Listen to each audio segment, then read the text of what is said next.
Assalamualaikum sahabat Hikayah Nawas. Di Istana Megah, seorang uskup datang dengan amarah, dan Abu Nawas datang hanya dengan senyuman.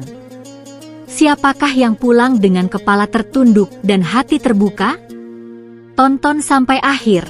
Jangan lupa like, subscribe, dan bagikan, karena di Hikayah Nawas, kecerdikan selalu mengalahkan kemarahan. Pagi itu, Baghdad tidak hanya terbangun oleh azan subuh dan derap kaki kuda di jalanan batu. Ada sesuatu yang lain di udara, sebuah kabar yang berhembus dari pasar ke pasar, dari kedai teh ke sudut-sudut gang sempit. Tamu agung dari Roma telah tiba di gerbang kota. Istana Khalifah Harun ar-Rasyid mendadak berubah seperti sarang lebah yang disiram madu. Para punggawa berlarian dengan gulungan karpet di tangan, pelayan membawa nampan perak berisi kendi-kendi air mawar, dan penjaga istana berdiri lebih tegak dari biasanya, seolah tulang punggung mereka baru saja dipoles oleh kebanggaan. Di singgasana emasnya, Khalifah Harun mengelus janggut sambil menghela napas panjang. Roma tidak pernah datang tanpa maksud, gumamnya. Seorang wazir membungkuk hormat. Tuanku, Uskup Agung itu datang dengan rombongan besar. Keretanya berlapis ukiran, kudanya putih seperti kapas, dan wajahnya, maaf, sekeras batu gunung. Khalifah tersenyum tipis. Kalau begitu, kita butuh seseorang yang lebih keras dari batu, tapi lebih lembut dari kapas. Ia menepuk tangan. Panggil Abu Nawas. Tak lama kemudian, pintu aula besar terbuka. Masuklah Abu Nawas dengan langkah santai, jubah coklatnya sedikit kusut seperti baru bangun tidur, sorban putihnya miring ke kiri seolah sengaja menantang gravitasi. Di tangannya, ia membawa secangkir teh hangat yang masih mengepulkan uap. Seorang punggawa berbisik kesal. Ini istana, bukan warung. Abu Nawas mendengarnya dan tersenyum. Justru itu, Tuan. Kalau di istana saja tidak boleh minum teh, di mana lagi manusia bisa belajar sabar? Beberapa penjaga menahan tawa. Khalifah Harun mengangkat alis. Abu Nawas, tamu kita datang jauh-jauh. Mereka ingin bertemu denganmu. Abu Nawas menyesap tehnya, lalu mengangguk pelan. Kalau datang jauh, berarti niatnya dekat. Saya siap, tuanku. Pintu besar di ujung aula terbuka lagi. Kali ini, suasana berubah. Masuklah Uskup Agung dari Roma, jubah hitamnya menjuntai seperti bayangan malam, tongkat peraknya berkilau memantulkan cahaya obor. Langkahnya berat, mantap, dan setiap hentakan seolah berkata, aku datang bukan untuk bercanda. Para punggawa menunduk. Beberapa bahkan menahan napas. Uskup berhenti tepat di tengah aula. Matanya menyapu ruangan, lalu berhenti pada satu sosok yang duduk santai sambil memegang cangkir teh. Jadi, inikah Abu Nawas? Katanya, suaranya rendah, tapi tajam seperti pisau baru diasah. Abu Nawas berdiri, membungkuk sopan. Benar, Tuan. Dan Tuan pasti orang yang membuat kuda-kuda saya iri karena bisa menempuh perjalanan sejauh itu tanpa mengeluh. Seorang punggawa tersedak menahan tawa. Khalifah Harun menutup mulutnya dengan tangan. Uskup tidak tersenyum. Aku datang karena utusanku pulang dengan cerita tentang kecerdikanmu. Katanya, engkau menjawab pertanyaan bukan dengan suara keras, tapi dengan pikiran yang lebih keras. Abu Nawas mengangguk. Suara keras bisa memecahkan telinga, Tuan. Pikiran keras, semoga bisa membuka pintu. Uskup mengangkat dagu. Kalau begitu, mari kita buka pintu itu sekarang. Khalifah Harun berdiri, mengangkat tangan memberi isyarat. Wahai tamu dan sahabat, sebelum perbincangan dimulai, izinkan istana ini menjadi tempat yang damai. Kita tidak datang untuk saling menjatuhkan, tapi untuk saling menguji pikiran. Abu Nawas berbisik pelan, cukup keras untuk terdengar oleh penjaga terdekat. Dan kalau bisa, juga menguji kesabaran. Penjaga itu menunduk, bahunya bergetar menahan tawa. Uskup melangkah mendekat. Jaraknya kini hanya beberapa langkah dari Abu Nawas. Tatapan mereka bertemu, yang satu tajam seperti api, yang lain tenang seperti air. "Wahai Abu Nawas," kata uskup, "aku datang bukan untuk cerita. Aku datang untuk jawaban." Abu Nawas mengangkat cangkir tehnya sedikit. "Kalau begitu, semoga jawaban saya seterang teh ini dan tidak sepahit kopi." Seluruh aula hening. Ketegangan menggantung di udara seperti busur yang siap dilepaskan. Dan disitulah, di antara obor yang menyala dan bisikan punggawa yang tertahan, debat besar itu akan dimulai, bukan dengan teriakan, bukan dengan ancaman, tapi dengan senyuman kecil Abu Nawas yang seolah berkata, permainan sudah dimulai.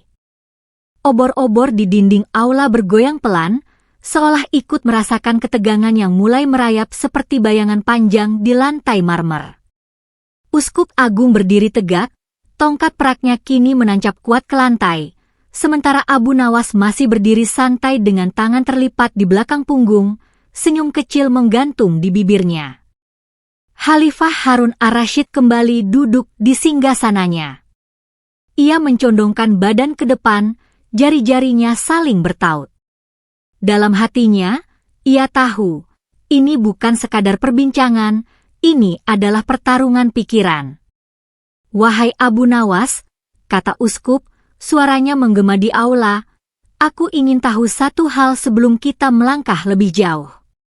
Mengapa engkau begitu yakin dengan pandanganmu, hingga utusanku pulang dengan wajah merah dan hati mendidih?" Abu Nawas menggaruk janggutnya. Mungkin karena dia datang dengan wajah serius, lalu pulang membawa senyuman. Itu kadang membuat orang bingung. Beberapa punggawa menahan tawa. Seorang wazir berdeham, berusaha menjaga wibawa istana. Uskup mengangkat alis. "Jangan menghindar dengan kelakar. Aku datang membawa pertanyaan, dan aku ingin jawaban." Abu Nawas mengangguk hormat. "Baik, Tuan. Tapi izinkan saya juga bertanya. Apakah pertanyaan Tuan ingin mencari kebenaran, atau hanya ingin mencari kemenangan?" Uskup terdiam sejenak. Aula hening. Bahkan obor-obor seolah berhenti berkerlip.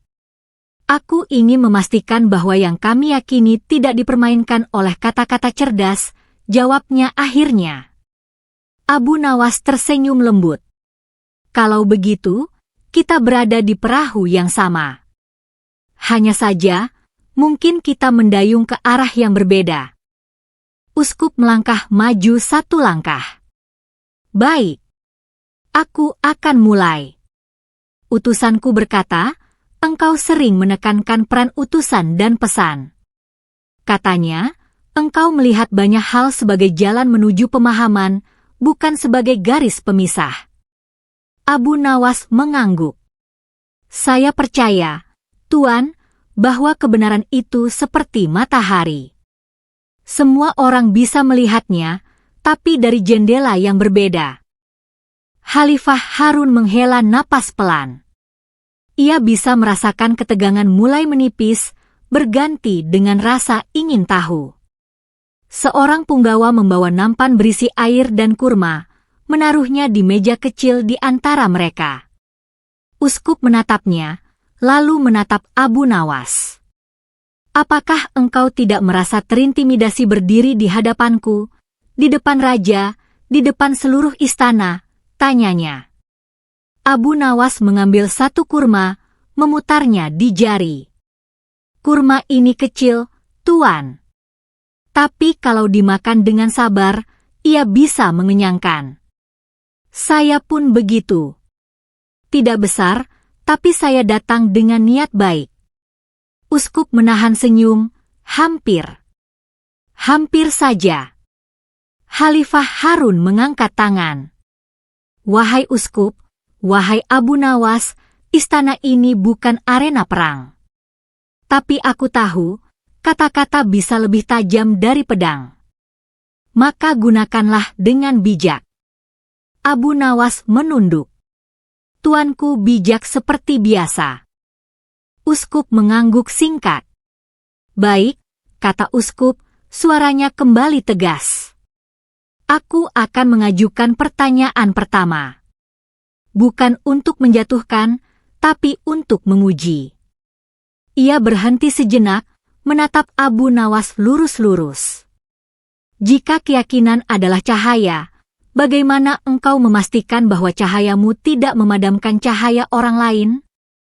Pertanyaan itu melayang di udara seperti anak panah yang dilepaskan perlahan. Abu Nawas terdiam. Ia meletakkan kurma kembali ke nampan, lalu melangkah satu langkah mendekat. Cahaya, Tuan, katanya pelan, tidak pernah memadamkan cahaya lain. Yang memadamkan adalah tangan manusia yang menutup jendela. Beberapa punggawa mengangguk tanpa sadar. Wazir menepuk dadanya pelan, seolah baru saja mendengar sesuatu yang menyentuh. Uskup menghela napas. Jawaban yang indah. Tapi keindahan tidak selalu berarti benar. Abu Nawas tersenyum. Dan kebenaran tidak selalu berarti indah. Tapi kita bisa berusaha membuatnya ramah. Khalifah Harun bangkit berdiri. Cukup untuk permulaan, katanya. Hari ini kita telah melihat bahwa pertanyaan bisa menjadi jembatan, bukan hanya senjata. Ia menatap uskup. Dan engkau, tamu dari Roma, telah menempuh perjalanan jauh. Biarkan istana ini juga memberimu ketenangan. Uskup mengangguk, tapi matanya masih tertuju pada Abu Nawas. Ini baru permulaan, katanya. Aku belum selesai. Abu Nawas membungkuk sedikit. Saya pun belum selesai minum teh, Tuan. Kita masih punya waktu. Beberapa orang tertawa pelan. Ketegangan mencair sedikit, tapi bara di bawahnya masih menyala. Obor-obor kembali berkerlip, bayangan mereka menari di dinding, seolah menggambarkan dua sosok yang akan segera kembali berhadapan, bukan dengan pedang, bukan dengan teriakan, tapi dengan kata-kata yang akan menentukan siapa yang paling tenang di tengah badai. Dan di sanalah, di antara senyum kecil dan tatapan tajam, debat besar itu benar-benar mulai memanas. Angin pagi menyelinap masuk lewat jendela-jendela tinggi aula istana, membuat tirai sutra berdesir pelan seperti bisikan rahasia. Obor-obor masih menyala, meski matahari mulai menampakkan sinarnya. Cahaya kuning keemasan itu jatuh di lantai marmer, memantulkan bayangan dua sosok yang berdiri saling berhadapan, Uskup Agung dari Roma dan Abu Nawas dari Baghdad. Khalifah Harun ar-Rasyid duduk kembali di singgasananya, tapi kali ini ia tidak bersandar. Punggungnya tegak, tangannya menggenggam sandaran kursi. Ia bisa merasakan getaran di udara, bukan getaran pedang, melainkan getaran pikiran yang bersiap beradu. Uskup melangkah ke meja kecil di tengah aula. Dengan gerakan perlahan, ia membuka kitab yang dibawanya. Lembaran-lembaran tua itu mengeluarkan suara lembut, seperti napas masa lalu yang dibangunkan dari tidurnya. Wahai Abu Nawas, katanya, aku telah mendengar jawabanmu tentang cahaya dan jendela. Indah, memang. Tapi aku datang membawa pertanyaan yang lebih berat dari sekadar perumpamaan. Abu Nawas mengangguk, lalu duduk di kursi kecil yang disediakan.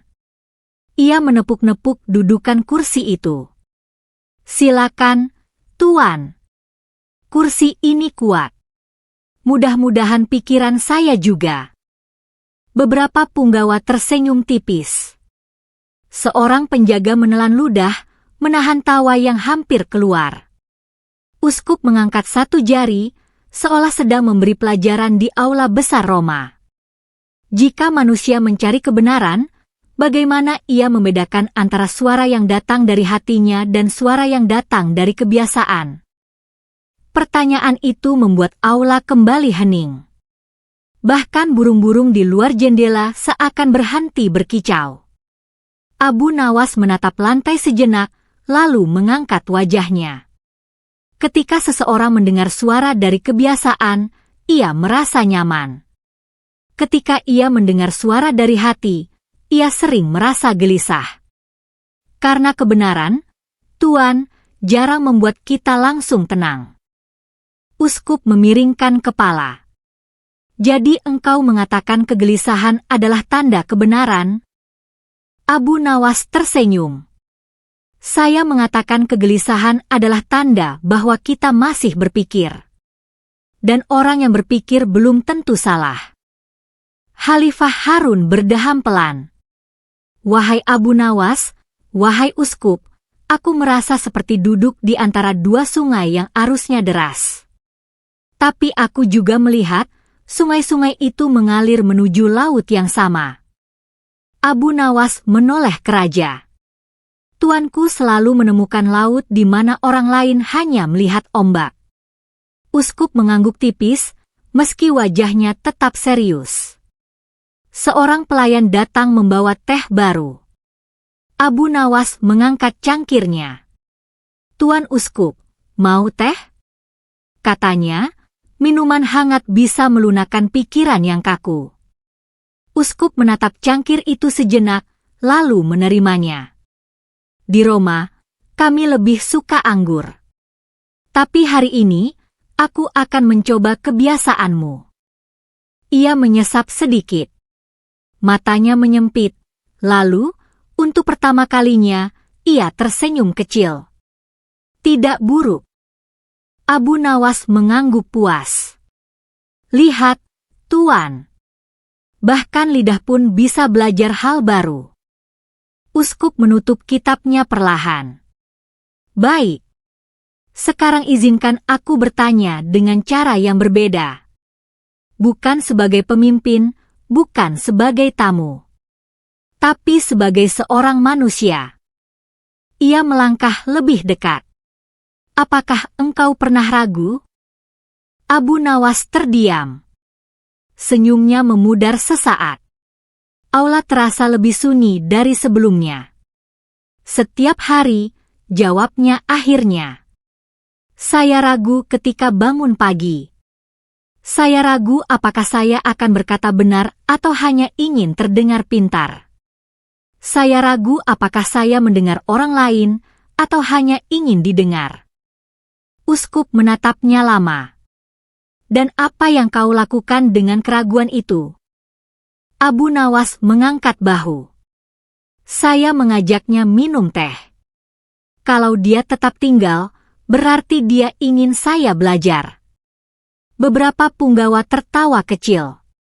Ketegangan mencair, berganti dengan kehangatan yang aneh, seperti api unggun di malam dingin. Khalifah Harun berdiri lagi. Hari ini, aku melihat dua hal, katanya. Pertama, bahwa keberanian tidak selalu berarti berteriak. Kedua, bahwa kebijaksanaan tidak selalu berarti diam. Ia menatap Uskup. Dan engkau, tamu dari Roma, telah membawa lebih dari sekadar pertanyaan.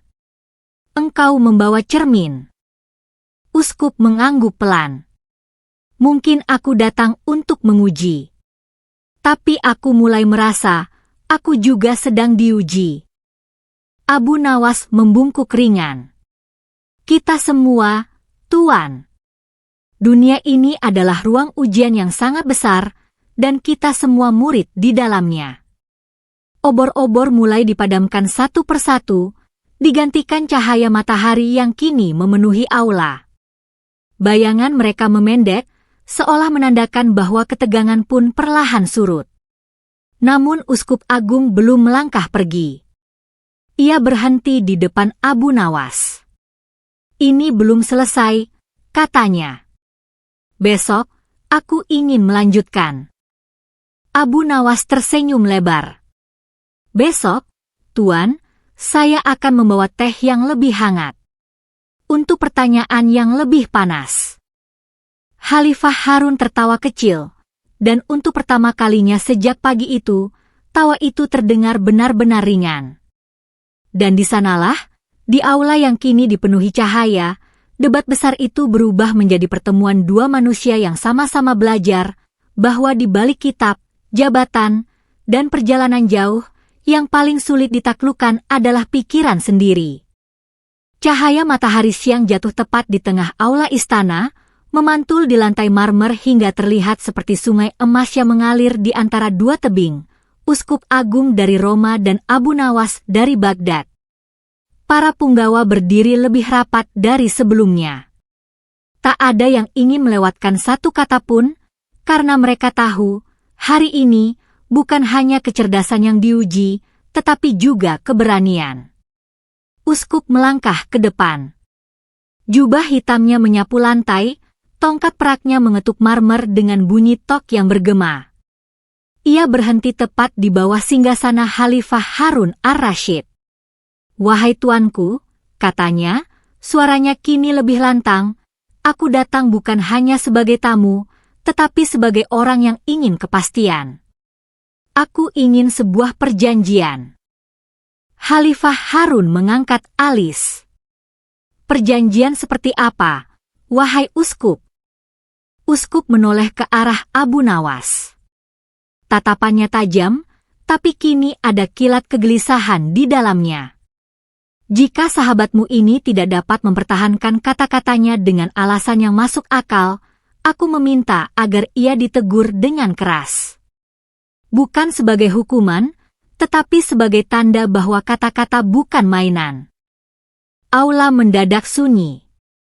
Seorang punggawa menjatuhkan kipasnya tanpa sadar. Bunyi kipas itu terdengar seperti palu kecil yang memukul ketegangan. Khalifah Harun menghela napas. "Dan jika Abu Nawas mampu menjawabmu?" Uskup terdiam sejenak, lalu mengangguk. "Jika aku yang kalah, aku akan meminta maaf di hadapan istana ini. Dan aku akan mengakui bahwa perjalanan jauhku hari ini bukan sia-sia." Semua mata beralih ke Abu Nawas. Abu Nawas menggaruk janggutnya, berpikir sebentar, lalu tersenyum lebar.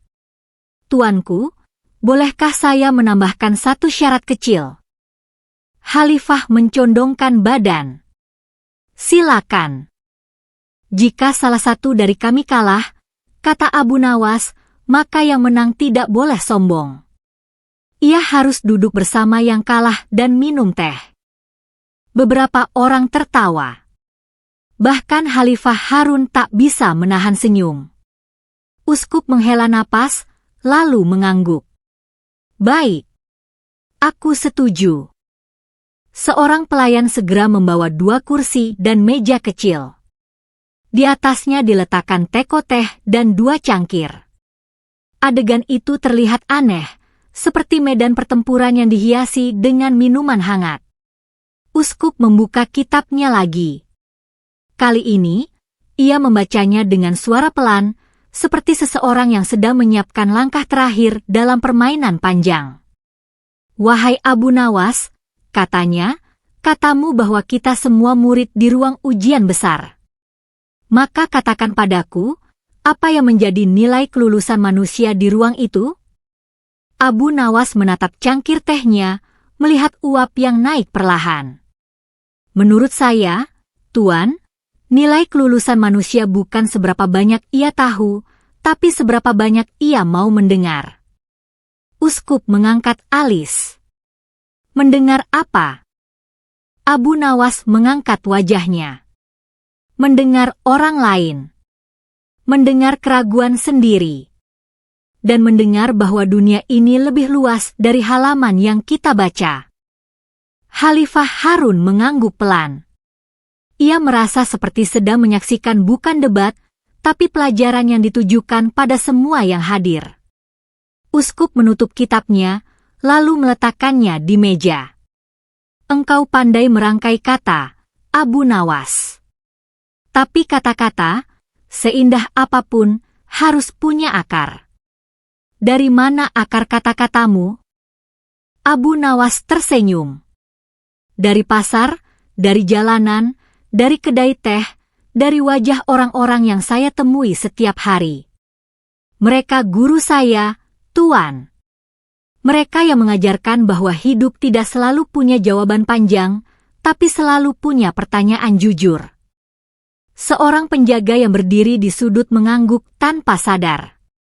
Ia baru menyadari bahwa sejak awal, ia tak lagi sekadar mendengar, ia ikut belajar. Uskup berdiri, lalu berjalan perlahan mengelilingi Abu Nawas. Engkau membuat segalanya terdengar sederhana. Padahal dunia ini rumit. Abu Nawas tertawa kecil. Justru karena rumit, Tuan, kita perlu menyederhanakan agar tidak tersesat. Uskup berhenti tepat di depan Abu Nawas. Dan jika orang lain tersesat karena kesederhanaanmu? Abu Nawas mengangkat bahu. Kalau begitu, saya akan berjalan bersama mereka sampai mereka menemukan jalan sendiri. Khalifah Harun bangkit dari singgasananya. Cukup, katanya. Aku telah mendengar keberanian dari satu sisi dan kebijaksanaan dari sisi lain. Hari ini, istana ini bukan milik raja, bukan milik uskup, bukan milik Abu Nawas. Ia milik semua yang mau belajar. Uskup menghela napas panjang. Ketegangan di bahunya terlihat mencair. Mungkin aku datang dengan api, katanya pelan, dan aku pulang dengan air. Abu Nawas tersenyum. Dan saya datang dengan teh, tambahnya, untuk mencampur keduanya. Seluruh aula tertawa, kali ini tanpa menahan. Namun sebelum uskup melangkah pergi, ia menoleh sekali lagi. Besok, aku akan kembali. Dengan pertanyaan yang lebih berat. Abu Nawas mengangguk. Dan saya akan kembali dengan senyuman yang lebih lebar. Khalifah Harun menepuk tangan, memberi isyarat bahwa pertemuan hari itu selesai. Para punggawa mulai bergerak, obor dipadamkan, tirai ditutup perlahan. Di tengah aula yang kini lebih tenang, Abu Nawas duduk sebentar, menyesap tehnya yang sudah dingin. Teh dingin pun masih bisa diminum, gumamnya. Asal hati tetap hangat. Dan dengan itu, hari keempat pertemuan besar itu berakhir, bukan dengan kemenangan, bukan dengan kekalahan, tapi dengan janji bahwa esok, ujian pikiran dan hati akan berlanjut. Pagi terakhir pertemuan itu datang dengan cahaya yang berbeda. Matahari Baghdad menyelinap ke aula istana seperti tamu yang ingin melihat akhir sebuah kisah. Para punggawa berdiri lebih rapi dari biasanya. Bahkan burung-burung di taman seolah berkicau lebih pelan, seakan tahu hari ini bukan hari biasa. Uskup Agung dari Roma masuk lebih dahulu. Jubah hitamnya masih menjuntai, tongkat peraknya masih berkilau, tapi wajahnya tak lagi setegang hari pertama. Ada sesuatu yang lebih lembut di sorot matanya, seperti orang yang datang bukan untuk menantang, melainkan untuk memahami. Tak lama kemudian, Abu Nawas muncul. Kali ini, jubahnya sedikit lebih rapi. Sorbannya masih miring, tentu saja. Di tangannya, seperti biasa, secangkir teh mengepul hangat. Khalifah Harun ar-Rasyid berdiri dari singgasananya. Hari ini, katanya lantang, aku ingin kita mengakhiri pertemuan ini bukan dengan perdebatan, tetapi dengan keputusan. Bukan tentang siapa yang menang, tetapi tentang apa yang kita bawa pulang. Uskup mengangguk. Tuanku, aku setuju. Uskup melangkah ke tengah aula. Ia menatap Abu Nawas lama, lalu berbicara, kali ini tanpa nada menantang. Wahai Abu Nawas, aku datang dari jauh dengan api di dadaku. Aku ingin membuktikan bahwa pikiranku lebih kuat dari pikiranmu. Tapi setiap hari di sini, aku belajar satu hal yang tidak ada di dalam kitab manapun. Abu Nawas mengangkat alis. Dan itu apa, Tuan? Uskup menarik napas. Bahwa mendengarkan lebih sulit daripada berbicara. Aula hening. Bahkan para penjaga yang biasanya gelisah kini berdiri diam seperti patung. Uskup lalu membuka kitabnya sekali lagi. Tapi kali ini, ia tidak membaca. Ia menutupnya perlahan dan meletakkannya di meja. Kitab ini penting bagiku, katanya. Tapi pertemuan ini mengingatkanku bahwa manusia yang berdiri di hadapanku juga sebuah kitab yang harus kubaca dengan hati, bukan hanya dengan mata. Abu Nawas tersenyum lebar. Kalau begitu, Tuan Uskup, saya harap halaman saya tidak terlalu berantakan. Beberapa punggawa tertawa. Khalifah Harun menutup mulutnya, menahan senyum yang hampir pecah menjadi tawa. Uskup menoleh ke raja. Tuanku, aku datang dengan syarat dan perjanjian. Kini aku datang dengan pengakuan. Aku tidak pulang sebagai pemenang. Tapi aku juga tidak pulang sebagai orang yang kalah. Khalifah mengangguk. Lalu sebagai apa engkau pulang?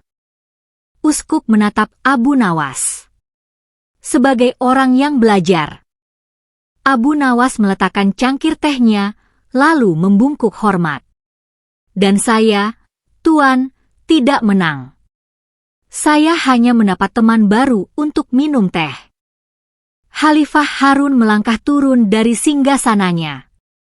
Ini jarang ia lakukan di hadapan tamu. Ia berdiri di antara mereka berdua. Hari ini, katanya, aku tidak melihat seorang uskup dan seorang Abu Nawas. Aku melihat dua manusia yang berani membuka jendela pikiran mereka. Ia menepuk tangan pelan. Para punggawa ikut bertepuk tangan, bukan dengan sorak-sorai, tetapi dengan penghormatan. Seorang pelayan datang membawa teko besar dan 3 cangkir. Abu Nawas mengambil alih, menuangkan teh untuk uskup, untuk raja, dan untuk dirinya sendiri. Tuanku, katanya sambil menyerahkan cangkir pada uskup, ini hadiah saya. Tidak besar, tidak mahal. Tapi hangat. Uskup menerima cangkir itu. Tangannya sedikit gemetar, bukan karena marah, tapi karena tersentuh. Ia menyesap perlahan. Hangat, katanya. Seperti pertemuan ini. Khalifah mengangkat cangkirnya. Mari kita minum bukan untuk kemenangan, bukan untuk kekalahan, tetapi untuk perjalanan. Mereka bertiga mengangkat cangkir, dan untuk sesaat, aula istana Baghdad yang megah itu terasa seperti ruang kecil di kedai teh, tempat orang-orang duduk sejajar, bukan berdiri berhadap-hadapan. Uskup meletakkan cangkirnya, lalu berkata, Abu Nawas, ketika aku pulang ke Roma, orang-orang akan bertanya, siapa yang menang? Abu Nawas tersenyum. Jawablah, Tuan, kami semua menang, karena kami pulang dengan pikiran yang lebih luas dan hati yang lebih ringan. Uskup tertawa kecil. Tawa yang jujur, tanpa beban. Saat matahari mulai condong ke barat, rombongan uskup bersiap pergi. Sebelum menaiki kudanya, ia menoleh sekali lagi. Abu Nawas, katanya, jika suatu hari engkau datang ke Roma, aku akan menyajikan minuman kami. Dan aku akan mendengarkan. Abu Nawas melambaikan tangan. Kalau begitu, Tuan, saya akan membawa teh. Kita campur saja. Mereka berdua tertawa. Khalifah Harun berdiri di gerbang istana, menatap rombongan yang menjauh. Ia lalu menoleh ke Abu Nawas. Kau telah melakukan sesuatu yang tidak bisa dilakukan oleh pedang atau emas, katanya. Abu Nawas mengangkat bahu. Saya hanya menyeduh teh, tuanku. Sisanya, mereka sendiri yang menghangatkan hati. Dan begitulah, wahai pendengar hikayah Nawas, kisah itu berakhir bukan dengan mahkota diangkat tinggi, bukan dengan lawan yang bertekuk lutut, tetapi dengan cangkir teh yang diangkat bersama, sebuah tanda bahwa di dunia yang luas ini, kemenangan sejati adalah ketika manusia pulang dengan pikiran yang lebih terbuka dan hati yang lebih lapang.